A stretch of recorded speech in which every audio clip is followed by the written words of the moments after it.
Je m'en ferais bien un petit canari. Non mais ça va pas, on est dimanche, t'as pas mieux à faire. Oh, on est dimanche, un dimanche parfait pour m'éclater. Oh, je l'ai échappé belle moi. Ce modèle d'annonce, il n'y a que Adafo Média pour le faire. Pour toute information, contactez-nous 628 06 06 60. Adafo Média. Et si vous commenciez maintenant?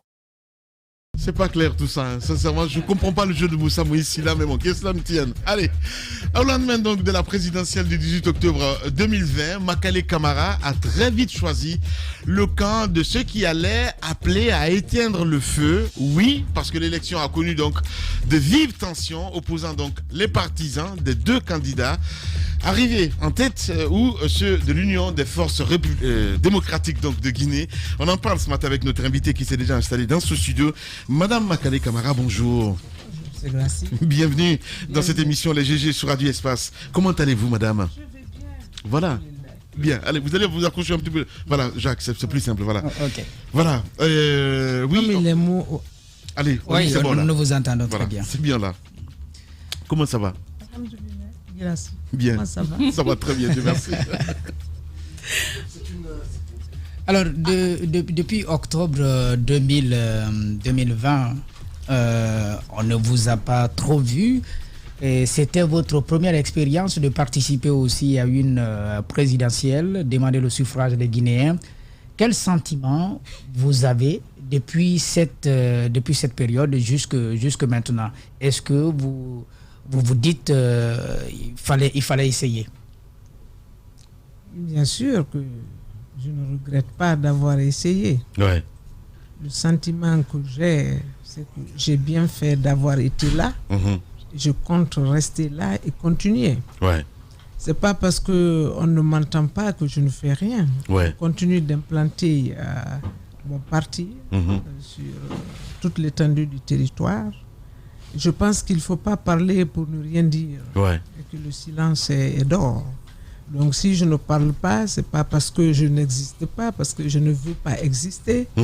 Mais quand je ne trouve, quand c'est le livre ouvert, quand c'est une vérité que tout le monde connaît, pourquoi la redondance à parler de tout ce que tout le monde connaît? D'accord.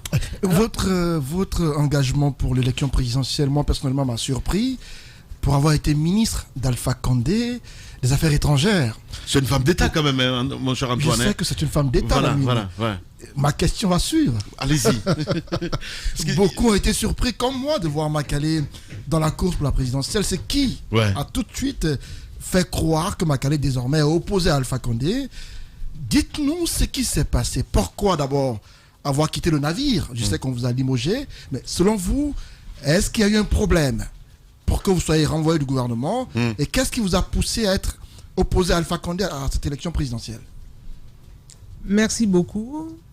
Je ne sais pas ce qui a valu mon départ du gouvernement, mais je pense que c'est une normalité. Un pays de plus de 12 millions d'habitants, tous, tant que nous sommes, avons droit à gérer les choses publiques de ce pays. Si quelqu'un d'entre nous en a le privilège, c'est un privilège qui lui est accordé, mais ce n'est pas un privilège éternel. On pense que donc le fait du prince, celui qui décide de celui qui peut mettre là quand il le peut. On pense que c'est par frustration que vous êtes devenue candidate. Non. Makale était frustrée, c'est pourquoi elle s'est présentée candidate à une élection présidentielle. Si je suis encore frustré après avoir été 3 fois ministre, 2 fois ambassadeur, inspecteur général du travail, membre du CTRN, quand même. Dans vos propos, quand même. Après le gouvernement, on a vu que vous étiez devenu un peu plus dur dans les propos contre la gouvernance. Vous n'étiez plus la Makale qu'on a connue ministre. On vous a entendu critiquer la gouvernance d'Alpha Condé. On a senti en vous une certaine colère, une certaine frustration. Dites-nous qu'il n'y a pas de problème. Une colère pour la Guinée, une colère saine, mais une colère pas contre Alpha Condé. Qu'est-ce qui a valu alors ces mots durs? À quel moment date cette colère pour la situation du pays? Vous étiez déjà dedans Vous êtes comptable de la gouvernance. Cette colère m'a toujours habité. Parce qu'en gérant, on a une colère qu'on veut satisfaire. Ouais. En gérant, on se bat pour son pays.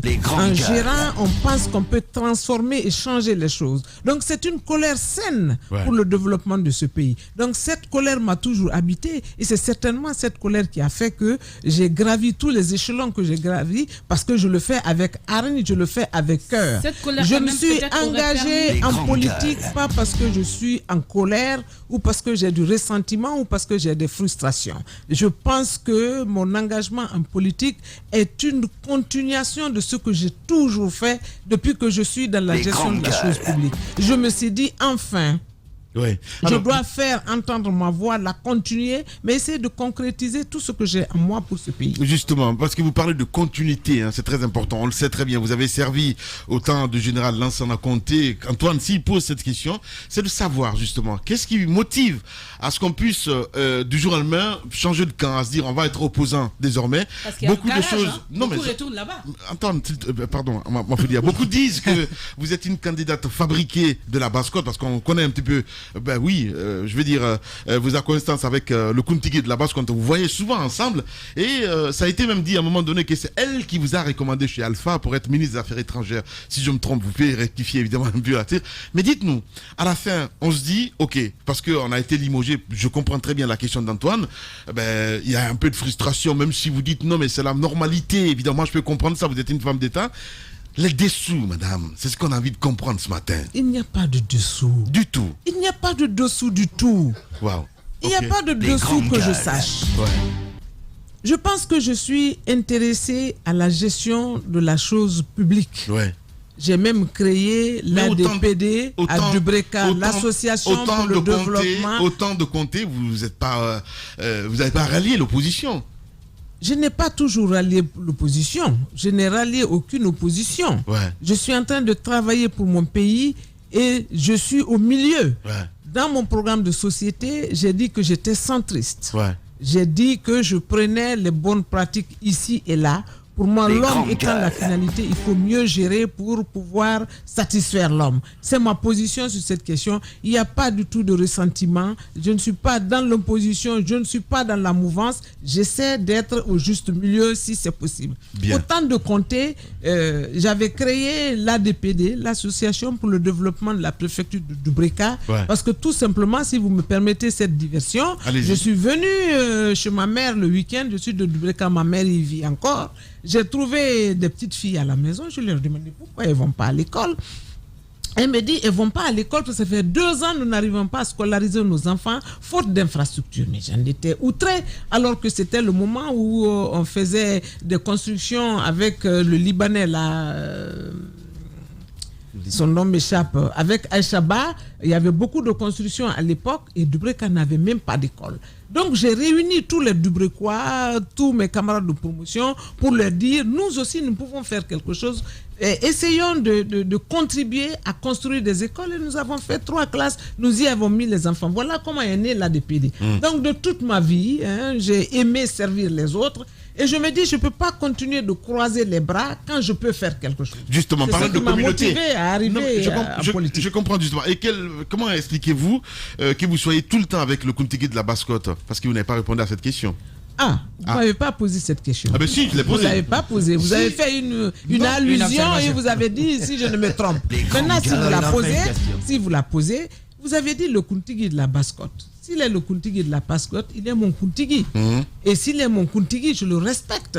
Et s'il est mon Kuntigi, je suis avec lui pour lui dire, nous vous reconnaissons. Il n'a pas pesé un moment pour que vous soyez ministre des Affaires étrangères, Makale? Il a pesé. Ah ben voilà. Il a pesé parce que je me rappelle. Donc c'est un homme influent. Je me rappelle. Nous étions à Bouramaya. Oui. Il avait perdu son épouse et le président Alpha Condé est venu là pour lui rendre visite. Ce jour-là, il a fait un discours. Il a dit, Monsieur le Président, je vous confie les enfants de la Guinée.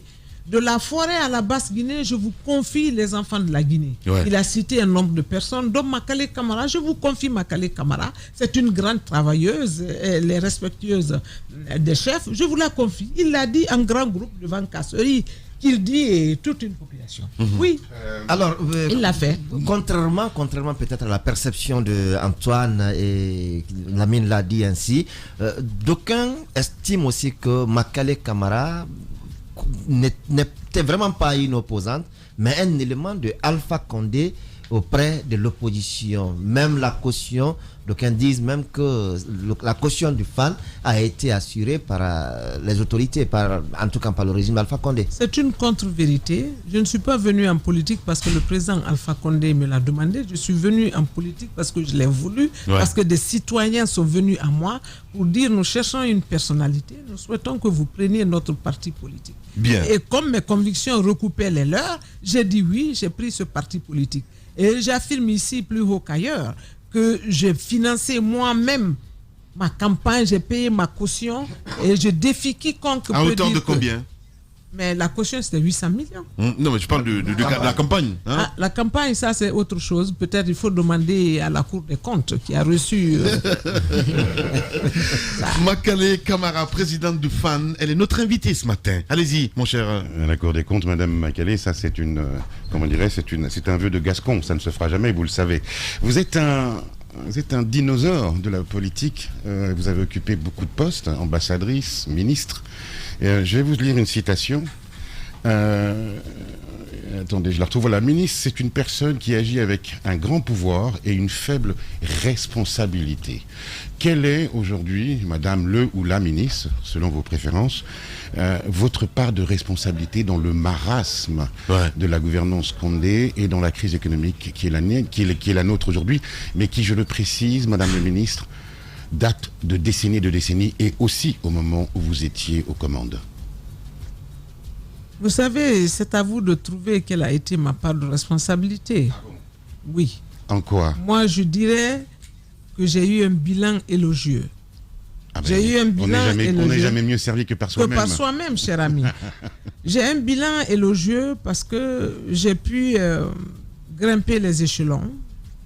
Je suis de la promotion Béanzin, la promotion de Kassori Fofana, Luceni Nabé et autres. Nous avons une promotion qui a beaucoup donné à ce pays, comme la promotion Mao. C'est vraiment les deux promotions qui transcendent. Moi, j'ai fini en 79, j'ai soutenu en 80. Et je suis juriste de formation, donc j'étais d'emblée affecté au ministère de la Justice, où j'étais au parquet général, pour ensuite venir au ministère du Travail, parce que ma spécialité, c'est le droit du travail. Au ministère du Travail, j'étais le chef des relations extérieures. Déjà en 82, je m'occupais de rédiger les rapports sur les conventions de travail que la Guinée signait avec l'OIT. Et je suis allé quelque temps aux États-Unis pour parfaire ma formation, puisque je prenais des cours d'anglais. Je suis revenu 2 ans après, en 84, 85, 86, je fus nommé inspecteur général du travail, la première inspectrice générale du travail de la Guinée. Je crois que j'ai beaucoup travaillé à ce niveau. Ce sont les moments où vraiment je me suis investi dans ce pays, parce que c'est au moment où l'économie de marché éclosait dans ce pays. C'est au moment où on embrassait un autre système de gouvernance. Les banques s'implantaient, les sociétés de bâtiments s'implantaient, la banque centrale se construisait. Donc nous avons beaucoup travaillé alors avec Feu Fofana, Rabia Toussera qui peut témoigner en tant que syndicaliste. Madame la ministre, ce n'est pas vous faire offense que de vous dire que comme tout bon politique, vous êtes extrêmement nombriliste. Moi, ce qui m'intéresse là, c'est pas votre CV. Qu'est-ce que vous avez fait concrètement, eu égard à tous les postes que vous venez de nous... C'est ce que je suis en train de vous dire. En tant qu'inspecteur général. Allez-y, monsieur Kourouma. Merci beaucoup, Madame la ministre. Qu'est-ce que vous avez fait concrètement? Puisque vous nous parlez d'économie de marché, il y a une phrase que j'ai retenue aussi de vous qui est centrisme. Très bien, rentrons dans le dogme. Qu'avez-vous fait concrètement aujourd'hui pour développer le centrisme en Guinée? On en aurait besoin, je vous l'accorde. Peut-être qu'on va revenir sur ça quand on va parler de gestion. Non, c'est important de rebondir sur le discours de Madame la ministre. Qu'est-ce que concrètement, donnez-nous des faits concrets que vous avez apportés dans la gestion publique, dans justement l'assainissement des pouvoirs publics et dans la modernisation? Parce que honnêtement, on a une administration quand même qui est assez au Moyen-Âge. Déjà, en tant qu'inspecteur général du travail, j'ai co-rédigé le Code du travail avec M. Ibrahima Kamara. Nous avons implanté le secteur privé en Guinée. Toutes les conventions dans le secteur privé, que ce soit le bâtiment, que ce soit les mines, puisque l'inspecteur du travail couvre le secteur privé, le secteur public. Absolument. À l'époque, nous avons rédigé le Code du travail qui implante, n'est-ce pas, un système de gestion privée en Guinée des travailleurs. Ça, je l'ai fait déjà. Je suis resté à l'inspection du travail pendant 6 ans. Les militaires ont entre-temps pris le pouvoir. Ils ont coopté un certain nombre de fonctionnaires, de hauts fonctionnaires, pour aller faire animer le CTRN, puisque l'Assemblée était suspendue. Donc, il fallait une sorte d'assemblée pour rédiger tous les textes implantant un état de droit. Donc, ce CTRN qu'ils ont implanté avec 30 cadres, dont 3 femmes, Yvonne Condé, la syndicaliste Joséphine Lénon et moi-même. Mais dans ces 30 cadres, vous avez Komara, nous avons fourni un premier ministre, 2 premiers ministres, Lamine Sidibé, à ce pays. C'est nous qui avons rédigé tous les textes issus de la Constitution de 1990. Bien. Nous y avons fait 1 an. Au sortir de là, je fus nommé secrétaire d'État aux affaires sociales, à la promotion féminine et à l'enfance en 92. Ce ministère, je l'ai créé de toutes pièces. Parce qu'avant, les femmes relevaient du ministère de la Santé et des Affaires sociales. Les femmes se sont réunies au Palais du Peuple, ils ont demandé au journal de l'ensemble. Les grandes gueules. Nous, un ministère. En tant que femme, nous avons besoin d'avoir notre ministère à nous. Et le choix est tombé sur moi, je n'avais que 36 ans. J'ai donc créé ce ministère, ces structures, j'y ai nommé les fonctionnaires. Aujourd'hui, beaucoup de mes fonctionnaires à l'époque sont devenus des ministres elles-mêmes. Ouais. Donc, j'ai créé ce ministère, je l'ai animé, j'ai fait des projets et c'est moi j'ai travaillé sur le programme de la Guinée, sur la conférence des femmes de Beijing. J'étais la présidente du comité national sur la préparation de Beijing. J'étais à la conférence régionale de Dakar. Avant Beijing, la grande conférence, vous avez vu hier Mme Salimatou de l'ONU, c'est pour justement reprendre les recommandations de cette conférence qui n'ont pas été mises en œuvre encore. C'est pour les reprendre prochainement à Paris en juin. Moi, j'ai préparé toute la conférence à Conakry en tant que secrétaire d'État aux affaires sociales. À ce titre, j'ai été reçu au Sénat français pour parler de la démocratie sans les femmes. C'est une démocratie inachevée. Donc, avant de partir à Beijing, je suis passé au ministère de l'Agriculture. J'étais donc ministre de l'Agriculture, de l'Élevage et des Forêts. Ce ministère était un très grand ministère avec 9000 travailleurs. Ce ministère, c'est dans ce ministère où on a rédigé le projet des services agricoles. Le projet des services agricoles qui intégrait donc la production jusqu'à la mise sur le marché. Ce ministère avait donc non seulement les pistes rurales, les forages, les grandes gueules, les pistes rurales, les forages, la météo. Ce ministère avait même le contrôle de qualité des produits. Bien. Donc c'était un système intégré. Bien. Ouais. Madame Makale Camara, présidente de FAN, notre invitée ce matin. Allez-y, Jacques Lévaléva. Voilà, on va parler donc d'actualité. Ouais, c'est intéressant quand même de l'écouter. J'ai eu le temps de la connaître chez elle. Alors finalement, vous vous êtes retiré de cette gouvernance parce que vous n'êtes plus ministre. Quel regard vous avez aujourd'hui sur ce qui est en train d'être fait? Si on vous disait de juger ce qui est en train de se passer, quelle appréciation vous ferez? Justement, l'actualité. Merci beaucoup. Vous savez, une gouvernance n'est jamais à 100% mauvaise. Elle n'est non plus pas à 100% bonne. Il y a des acquis que ce gouvernement a réalisé, mais il y a beaucoup de choses qui restent à faire. Quand on va sur les services de base, quand on prend tout simplement l'eau, la première chose qui me vient en tête, c'est l'eau, parce que je suis une femme et que la corvée d'eau incombe à la femme au sein des ménages. Nous sommes aussi un pays à plus de 95% musulmans. Nous avons besoin d'eau, nous avons besoin d'être propres pour faire nos ablutions. Et on n'a pas encore l'eau à la pompe.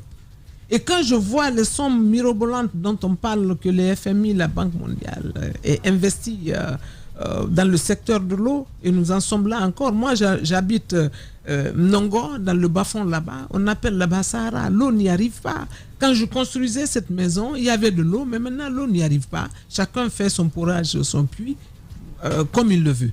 Donc, ces choses ne sont pas encore accomplies. La faute à qui? La faute à tous les Guinéens, la faute à la mauvaise gouvernance aussi.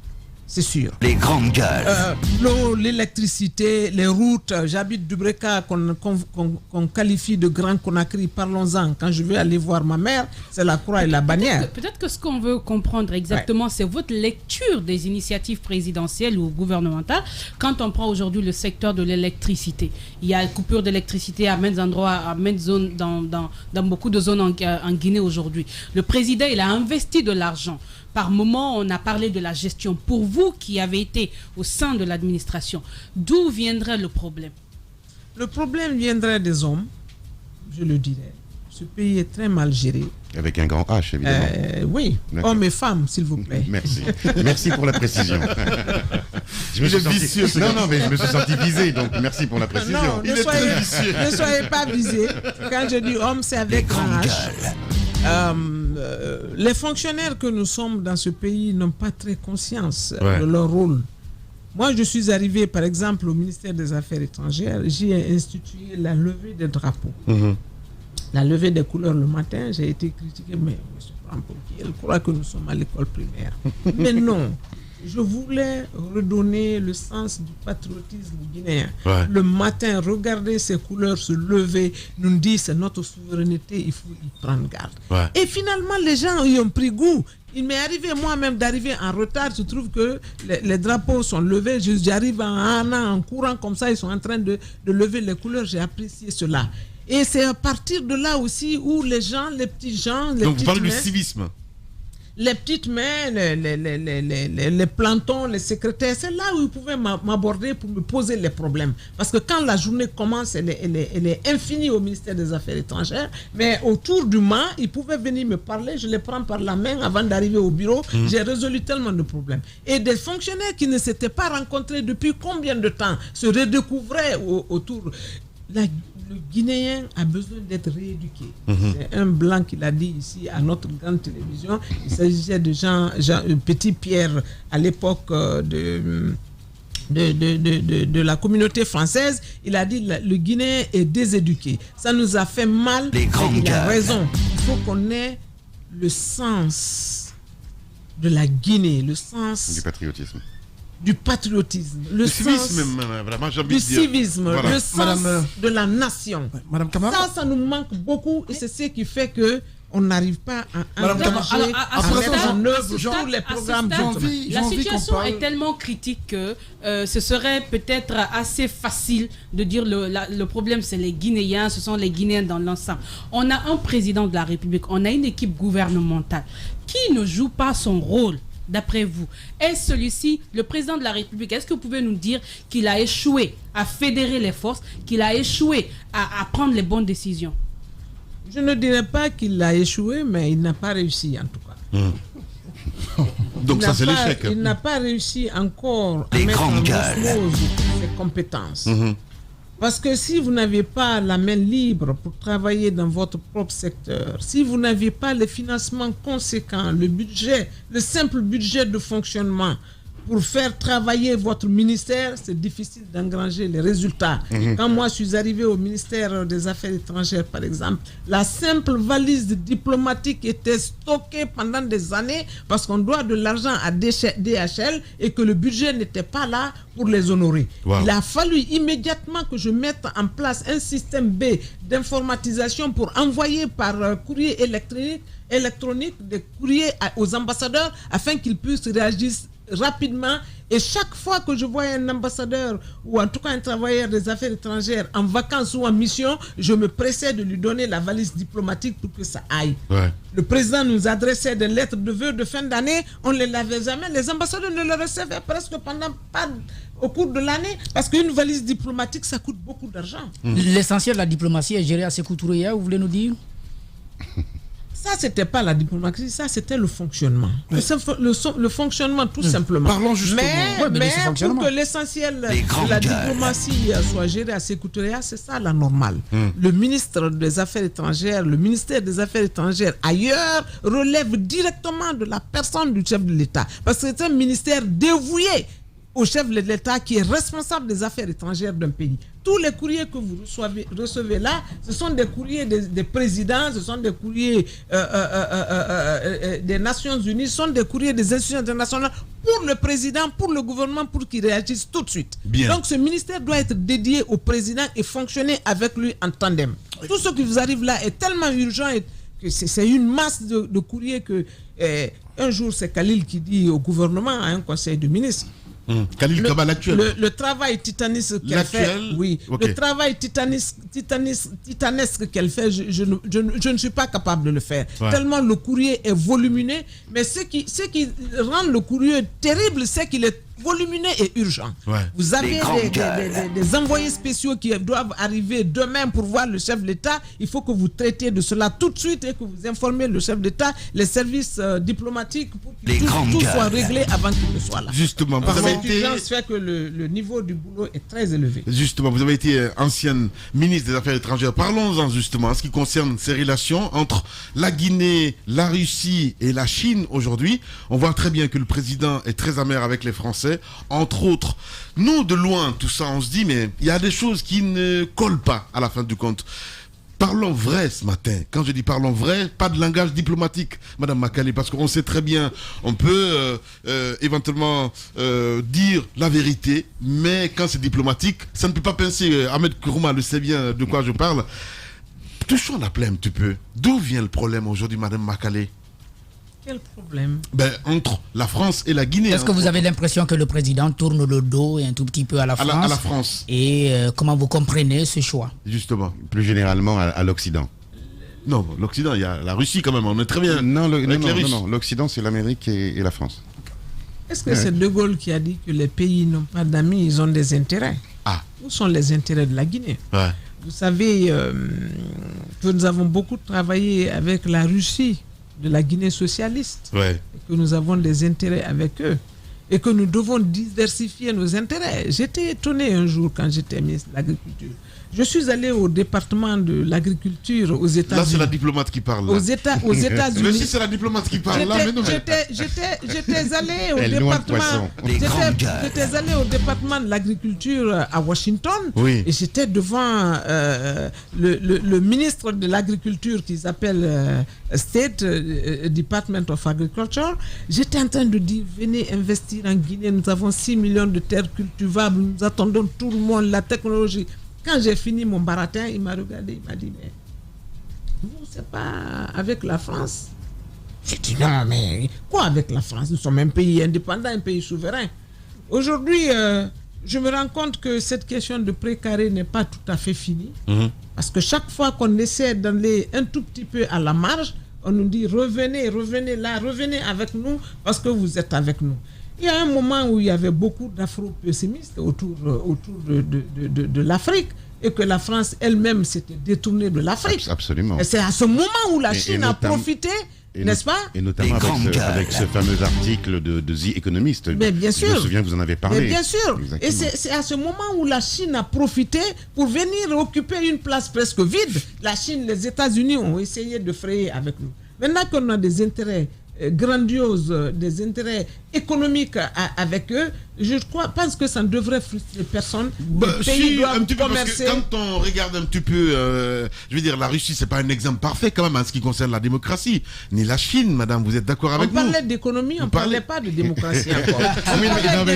Je vous rejoins. On parlait d'intérêt, on parlait d'intérêt économique, on ne parlait pas... Non mais vous savez, en Guinée, on mélange tout politique et économique. Oui, on parlait d'intérêt économique. Je disais que les pays n'ont pas d'amis, ils ont des intérêts. Nous avons beaucoup d'intérêts aujourd'hui avec la Chine. Nous sommes allés en Chine négocier ces conventions infrastructures contre les mines. Contre les grandes guerres. Mais est-ce que concrètement aujourd'hui, cette position qu'adopte la Guinée vis-à-vis de la France, vous ne trouvez pas diplomatiquement que cela pourrait aussi avoir des effets négatifs sur d'autres relations que la Guinée pourrait avoir avec les autres pays? Mais est-ce que la Guinée adopte une position par rapport à la France? Je ne pense pas que la Guinée adopte une quelconque position néfaste par rapport à la France. Vous ne regardez pas les sorties du président Condé ces derniers temps, madame. Il lance assez des pics. Voilà. Vous savez... Et son absence d'ailleurs à ce sommet de Paris en dit long sur ce qui pourrait ne pas aller entre les deux États. Je pense que nous n'avons de choix que de commercer avec les autres États, avec les autres peuples. Nous n'avons aucun autre choix que de vivre dans un monde globalisé aujourd'hui. Et je pense que tout cela va rentrer dans l'ordre. Ça arrive aussi qu'en diplomatie, on puisse avoir des bis-bis. Vous savez, l'Allemagne et la France se sont réconciliés. Exactement. Nous aussi, nous allons nous réconcilier avec la France. Quand moi, j'étais ambassadeur en France, je me rappelle, je ne cesse de donner des exemples. Je suis allé dans les communes des Yvelines où le maire des Yvelines, un ancien ministre, il a prononcé un discours auquel j'ai répondu en disant, vous savez, la Guinée et la France restent mariées. Nous sommes mariés par l'histoire, nous sommes mariés par la géographie, nous sommes mariés par ce qui s'est passé entre nous.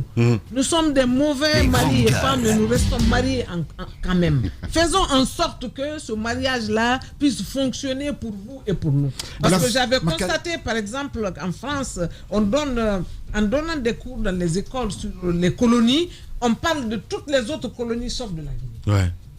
J'ai eu une prise de bec avec un député en la matière à l'Assemblée nationale française. Je dis, mais vous ne pouvez pas quand même zapper l'histoire. La Guinée fait partie de votre histoire. C'est pas parce que la Guinée a dit non à De Gaulle qu'aujourd'hui vous allez nous enlever de vos archives d'histoire. C'est important que vous parlez de ce qui s'est passé en Guinée avec l'indépendance que nous avons demandée en 1958. Donc, ces choses-là sont passagères et vont bien passer. La France a besoin de nous, tout comme nous avons besoin de la France, tout comme nous avons besoin des autres peuples de ce monde. D'accord, bien. rapidement. Madame Makale Camara est notre invitée ce matin. Allez, si on demandait de faire un petit peu le bilan, vous êtes chef, vous êtes ancienne chef, pardon, de la diplomatie guinéenne, la santé de notre diplomatie aujourd'hui. Je remercie et je félicite le ministre Khalil, que j'ai côtoyé au gouvernement, qui est un garçon travailleur. Il est intelligent, il est travailleur, il est besogneux. On dirait qu'il n'a rien d'autre à faire que de travailler. Il est arrivé dans ce ministère, il n'est pas mon successeur, mais il est en train de travailler sur mes prébandes. Parce que comme je vous le dis, quand je suis arrivé dans ce ministère, c'était un ministère délabré, sale. Donc je me suis évertué d'ailleurs à le nettoyer, à le fleurir. Les grandes gueules. Là où on monte les couleurs, là, c'est là où les gens venaient laver leur voiture et là, ils venaient faire leurs besoins. Il paraît que ça a repris, mais je pense qu'il va corriger ça. Ouais. Quand je suis arrivé dans ce ministère, j'ai pris service sous une tente. La salle de réunion servait désormais au dépotoir des fourneaux des femmes qui faisaient la cuisine et les gens ils passaient nuit. Quand je partais, c'était et je n'ai fait que 18 mois au ministère des Affaires étrangères. C'était la cour des miracles, quand j'en partais, c'était une salle polyvalente, flambant neuve, dans laquelle aujourd'hui beaucoup de ministères vont tenir leur conférence et tout. Mais l'autre baraka aussi, je suis arrivé dans ce ministère où j'ai trouvé, n'est-ce pas, un contrat entre la Guinée et l'Iran pour la construction du siège du ministère qui était gardé là pendant 10 ans. Je suis arrivé comme par bonheur, le ministre Jawaf Zarif, pour débloquer au moins l'étau américain. L'Iran avait décidé d'aller en Afrique pour voir comment travailler avec les pays africains. Et comme il était venu ici du temps de Sékou Touré quand il avait 20 ans, il a donc choisi la Guinée comme premier pays. Quand l'ambassadeur est venu me dire que son ministre voulait venir ici pour faire une visite, j'ai dit ça tombe bien, nous avons un contrat ici que vous laissez en litispendance depuis combien d'années. S'il vient, il faut qu'il pose la première pierre, c'est la condition pour que j'accepte qu'il vienne. Ils ont accepté cette condition, le gouvernement a accepté qu'ils viennent. Ils sont venus dans un avion personnel de 95 personnes et le ministère est flambant neuf aujourd'hui. Autre chose que je vais dire, et c'est certainement la dernière chose, la Chine nous a accordé 3 bus à ce ministère de 50 places. Quand je suis parti, ce bus était sur cale. À l'arrivée du ministre Khalil, voilà qu'il en a remis déjà 2 sur pied. Donc je dis qu'il donc l'espoir est permis. On va le dire comme juste ça. Une question. On va essayer. Lamine, une question, s'il te plaît. Merci. Merci beaucoup. Alors, on va revenir à la politique et à votre engagement pour nous rendre fans du fan, pour faire un mauvais jeu de mots. Vous vous dites centriste. D'accord. Or, vous savez, puisque vous avez été ambassadrice en France, que le seul centriste qui est arrivé au pouvoir en France, c'est Valéry Giscard d'Estaing. Et moi, je m'adresse à la féministe que vous êtes. Il y a eu en France, le centrisme a vraiment amené une évolution considérable dans la société française, à savoir le fameux discours de Madame Simone Veil, dont vous revendiquez en 1974 sur l'avortement, le droit de vote passant de 21 ans à 18 ans, etc. Vraiment, le centrisme a fait évoluer la société française. Comment pourriez-vous, dans un pays tel que le nôtre, conservateur, musulman comme vous dites, patriarcal, faire évoluer votre doctrine centriste, l'adapter à notre pays pour le moderniser? Merci beaucoup. D'abord, moi, je suis dans le syncrétisme politique, c'est-à-dire piocher dans les bonnes pratiques. Le libéralisme, ce qu'il apporte au marché est certain, parce qu'avec le libéralisme, nous pouvons produire, faire de la plus-value, trouver de l'emploi pour ces chômeurs, pour que l'homme, qui est la finalité de toute chose, puisse vivre aisément. Dans mon centrisme, ce que j'entends, prendre dans le socialisme ce qui est bon, il concerne l'homme, c'est lui la finalité. Prendre dans le libéralisme ce qui est bon parce qu'il veut que le marché soit florissant, que l'initiative privée plutôt éclore et que tout le monde puisse être mis au travail. C'est ce que je compte faire dans ce centrisme-là et je pense que ça peut bien aller en Guinée parce qu'aujourd'hui, le socialisme fait des paresseux, vous le savez, dans le passé, et que le libéralisme à outrance aussi laisse derrière, le capitalisme est trop développé. Et puis de toutes les façons, je me dis aujourd'hui, il n'y a pas d'idéologie figée. Il n'y a plus de centralisme figé, de socialisme figé, ni de capitalisme figé. Tout le monde gouverne au centre. Tu es obligé, si par exemple tu as été élu par des libéraux, peut-être à 52%, il y a aussi ces autres Donc, qui sont à 40%. Il faut aussi les satisfaire dans leurs demandes. Tout le monde gouverne aujourd'hui au centre et moi je suis centriste. Voilà, les idées ont sauté en fait. Absolument. Bon, allez-y, Jacques Lévaleno. On va partir aux solutions. Notre économie est en difficulté. Le gouvernement le reconnaît. La dernière fois, en tout cas il n'y a pas longtemps, je vous regardais dans une archive de télévision française où vous parliez de l'agriculture. Vous étiez à l'époque ministre de l'Agriculture. Et à l'époque déjà, on parlait de l'autosuffisance alimentaire. On était déjà engagé sur cette voie. Sauf que jusque maintenant, nous n'avons pas notre indépendance en la matière. Qu'est-ce qu'il faut faire aujourd'hui pour ces secteurs clés, par exemple, que nous ayons les possibilités, n'est-ce pas, de nous suffire nous-mêmes et puis faire face à d'autres défis qui se posent au pays? Merci beaucoup pour cette question. Vous savez, pour que l'agriculture s'en sorte, il faut enrichir l'agriculteur. Le paysan est la personne la plus pragmatique possible. Je produis, je vends, je gagne de l'argent, je soigne mes enfants avec, je les mets à l'école. L'année prochaine, je produis plus pour que je gagne beaucoup plus d'argent. Il faut que l'agriculteur soit enrichi. Il faut par exemple qu'on subventionne la production du riz, puisque c'est le riz que nous mangeons ici. Il faut que nous puissions... C'est déjà fait, non? Par le gouvernement. Oui, est-ce que ça suffit? La production, est-ce que ça suffit? Est-ce que c'est tous les producteurs qui sont concernés? N'oubliez pas que 70% de notre population est dans le secteur agricole. Ouais. Pardon. Est-ce que vous ne manquez pas d'ambition en nous, excusez-moi, passez-moi l'expression, en nous rabâchant les mêmes solutions à chaque fois? Je pensais que quelqu'un comme vous allait nous parler de, par exemple, de la politique agricole commune, de la nécessité absolument pour l'Afrique de l'Ouest d'avoir une politique commune, une subvention commune, etc. C'est là où on va développer l'agriculture. Ce n'est pas en nous rabâchant à chaque fois qu'il faut subventionner les grandes gueules. Madame, on en a soupé de cela, on le sait. Faites-nous des nouvelles propositions. J'ai même pas fini de parler, vous m'interrompez. Oui, mais bon. Et pour aller pour parler de la CEDEAO, vous parlez de la Guinée. D'abord, nous avons 1300 cours d'eau dans ce pays. Il faut maîtriser l'eau. Voilà. J'avais pas fini de développer. J'étais sur un premier élément. J'étais sur un tout premier élément. Vous en sortez bien. J'étais sur juste un premier élément. Vous en sortez bien. La ligne vous a bien aidé. Il faut mécaniser l'agriculture. C'est indispensable que la roue ne nous amène nulle part. Il faut maîtriser de l'eau. Ce pays qui regorge de l'eau, il faut qu'on ait au moins 3 récoltes par an.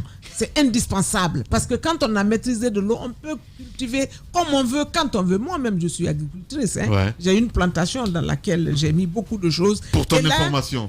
Et là, je l'avais fait exprès. Je voulais être dans le cheminement, quand j'étais ministre de l'Agriculture, je voulais être dans le cheminement de l'agriculteur pour mieux l'aider. C'était à la base. Je suis très altruiste, mais à la base, c'était ça. Donc c'est vrai que nous avons un marché de plus de 300 millions d'habitants dans la CEDEAO. Nous pouvons commercer entre nous-mêmes si on produisait suffisamment. Et la Guinée, qui a 1300 cours d'eau, qui est réputée être le château de l'Afrique, nous pouvons quand même nourrir la sous-région. Qu'est-ce qui ne marche pas avec la politique du gouvernement, la politique agricole que mène le gouvernement Kassori et peut-être ses prédécesseurs aussi? Vous savez, dans ce pays, on a toujours de très bons textes. Quelqu'un l'a dit au PNUD depuis les années 90 que tous les bons textes sont venus de la Guinée. Nous avons ratifié toutes les bonnes conventions, mais que le problème de la Guinée, c'est les ressources humaines. Ouais. Tant qu'on n'aura pas maîtrisé les ressources humaines pour les remettre au travail, pour remettre ce patriotisme, pour les mettre au travail, on en sortira difficilement. Les bons programmes sont faits, mais ceux qui les mettent en branle, ceux qui les mettent en exergue ne font pas le travail qu'il faut. Et quand vous le faites, on dit vous êtes zélé, vous pensez savoir tout, vous ne pouvez pas tout faire. Il faut que le Guinéen se remette au travail, c'est la seule solution qui nous reste pour que nous puissions nous en sortir. Et je pense que les programmes sont bons, jusqu'ici les sous-programmes sont très bons. Quand je pense à la révolution agraire que la Tanzanie a copiée sur la Guinée et qu'elle a réussi, nous en sommes où?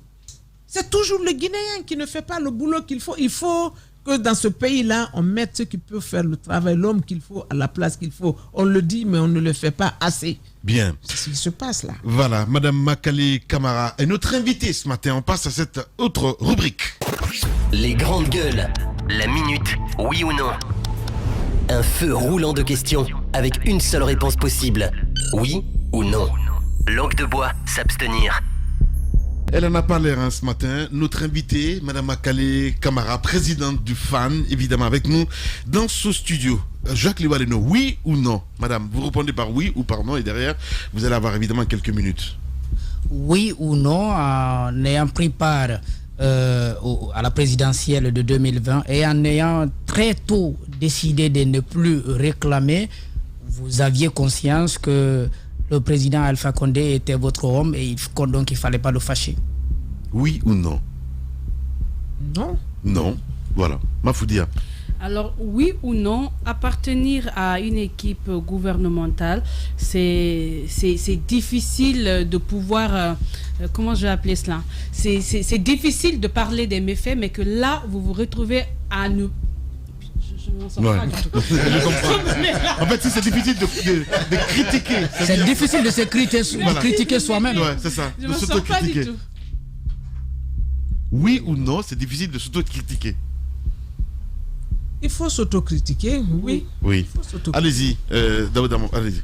Alors, je vais. Ouais. Alors, oui ou non, les détenus politiques aujourd'hui ne reçoivent aucun soutien de leur père?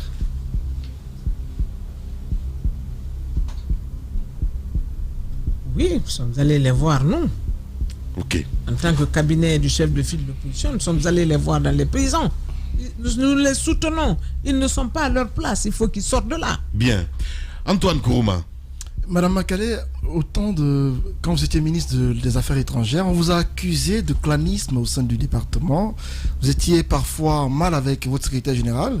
Oui ou non, Hadi Bari vous a mis les bâtons dans les roues? Oui ou non? En toute franchise.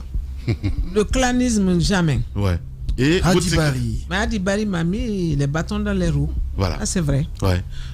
Allez-y, Monsieur Kourouma. Oui ou non, vous vous sentez à l'étroit aujourd'hui dans le petit esprit de la politique guinéenne qui n'est pas assez ouvert à vos yeux, qui ne serait pas assez ouvert à vos yeux? À l'étroit, non. Moi, je me meus. Mais tout le monde se meut à l'étroit dans ce pays, ce qui n'est pas normal. La liberté d'expression, la liberté d'association n'est pas très respectée. Alors, oui ou non, en allant aux dernières élections présidentielles, vous saviez d'avance au fond que vous n'avez aucune chance? Je le savais. Mafoudia. Oui ou non, Alpha Condé. Non, mais c'est franc. Oui ou non, Alpha Condé, après 10 ans ou 11 de gestion du pays, a échoué? Vers à moitié plein, l'autre moitié, nous nous battons pour le remplir. Êtes-vous déçu ou pas d'Alpha Condé? Oui ou non? Vous êtes déçu d'Alpha Condé?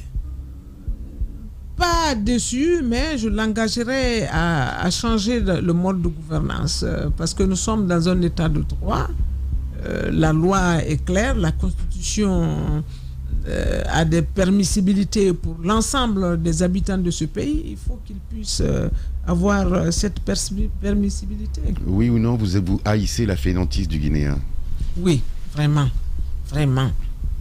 Le Guinéen doit se bouger dans le bon sens. Ce pays est assez riche pour que nous puissions le construire nous-mêmes. Pas avec nos seuls moyens, mais avec beaucoup de volonté, on peut aller de l'avant.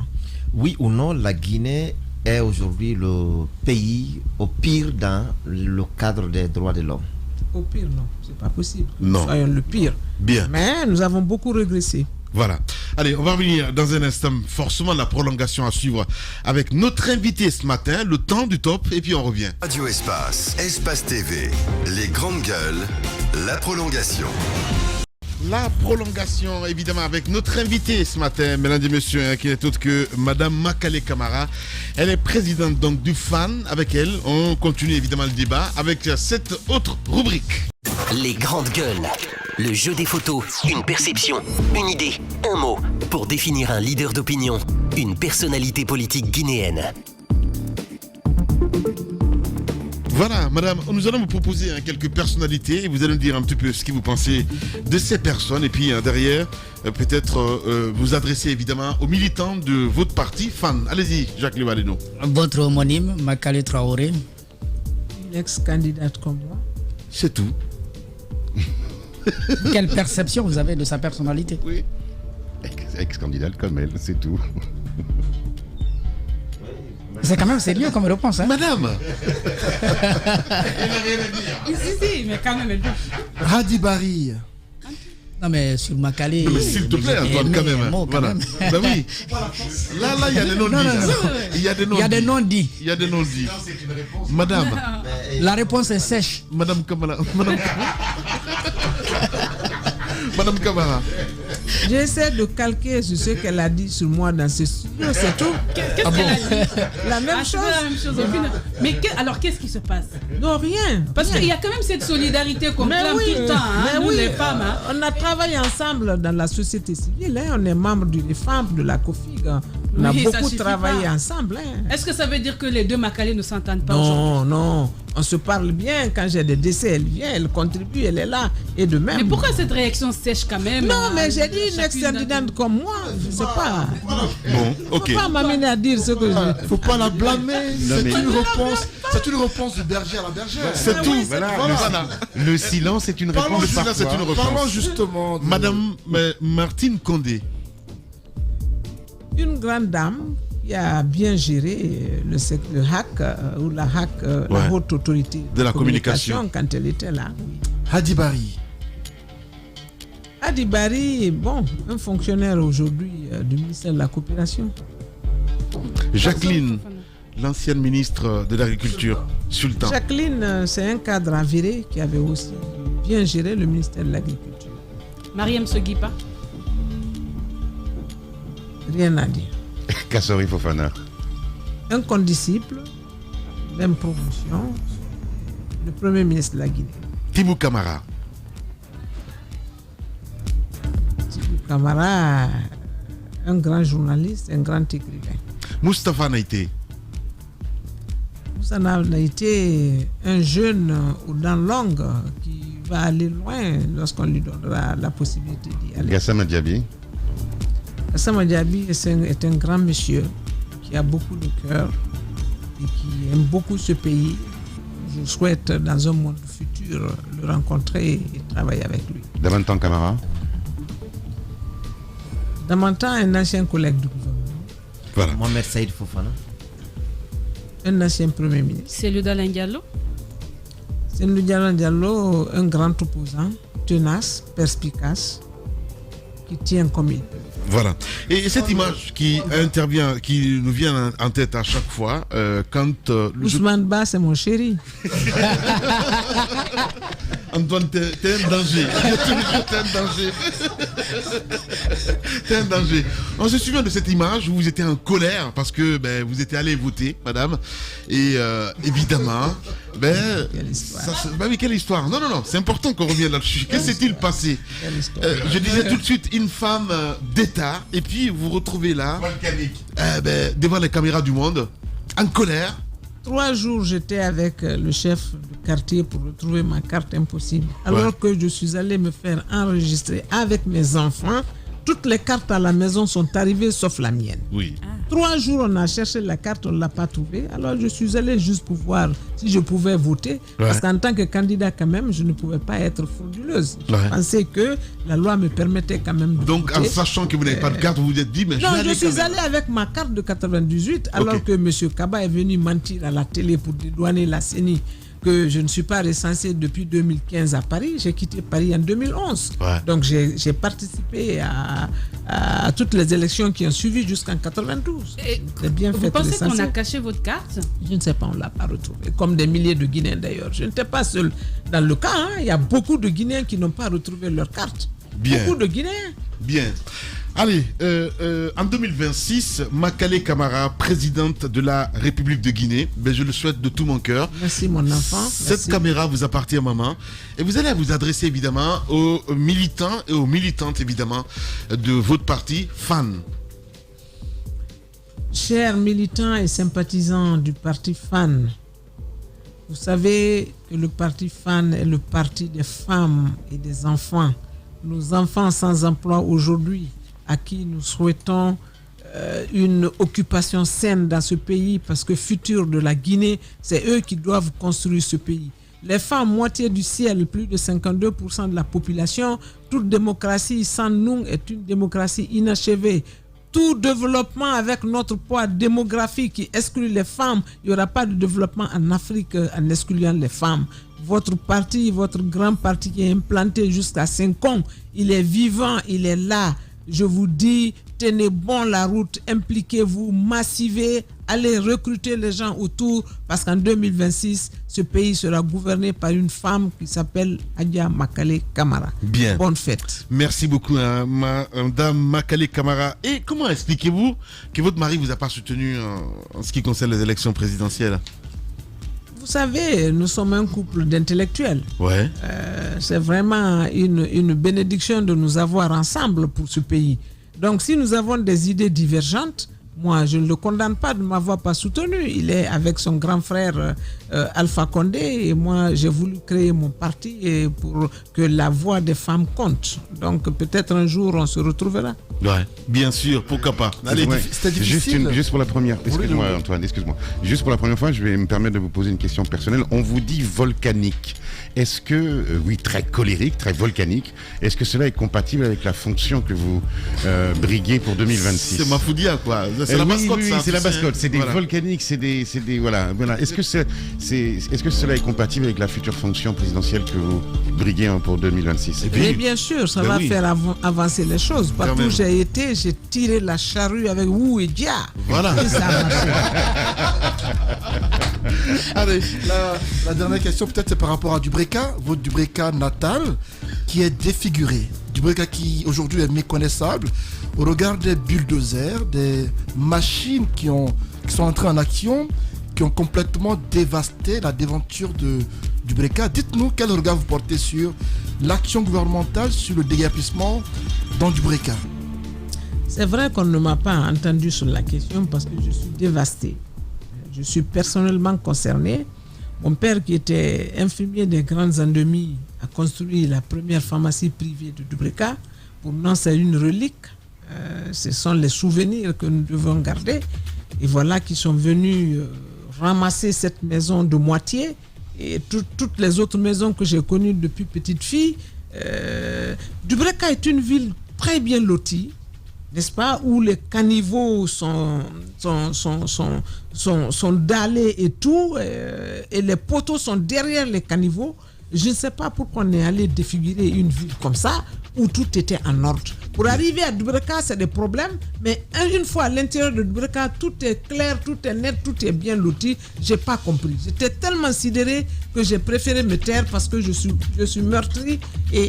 Mais ce n'est pas normal ce qui arrive dans ce pays. Même si on veut bien faire, la manière de le faire qu'on est dégoûté de ce qu'on reçoit. Et que pensez-vous de la sortie de votre condisciple, comme vous le dites, Kassouri, à dire que on ne sait pas qui a donné l'ordre, en toute sincérité, Makale? Non, non. Il n'y a pas de compromis. Que pensez-vous, sincèrement? Ce n'était pas honnête. Voilà, c'est tout. Voilà. Merci beaucoup en tout cas d'être passé chez les juges ce matin. On va renouveler ça évidemment.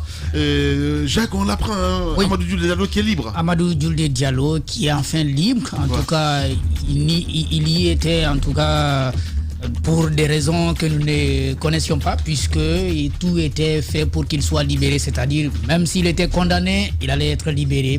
Même s'il devrait être libéré, il devrait être libéré. On attend de connaître les conditions sur lesquelles finalement le verdict a été rendu. Mais encore une fois, c'est une bataille de gagner. Mais si on peut nous éviter ça dans le futur, ce serait mieux. Voilà, merci à vous tous à l'international. Grand merci à Mohamed Diaby qui a réalisé cette émission ici à Conakry, à la radio. Grand merci à Kabine Condé, mon cher papa, à Malissila, à l'homme de nuit, Alassane Diallo, Mafata Sano, la seule évidemment qui réalise cette émission. Eh bien oui, on va dire pouvoir aux femmes. Grand merci à vous. Dans un instant, c'est Arnaud Bécher qui vous retrouvez pour Zik laisse passer la matinée. Et sur Espace TV, les infos reviennent évidemment avec la rédaction politique. Eh bien, pilotée par le bouillant Moussa Moïse Silla. Prenez soin de vous. À demain. Au revoir.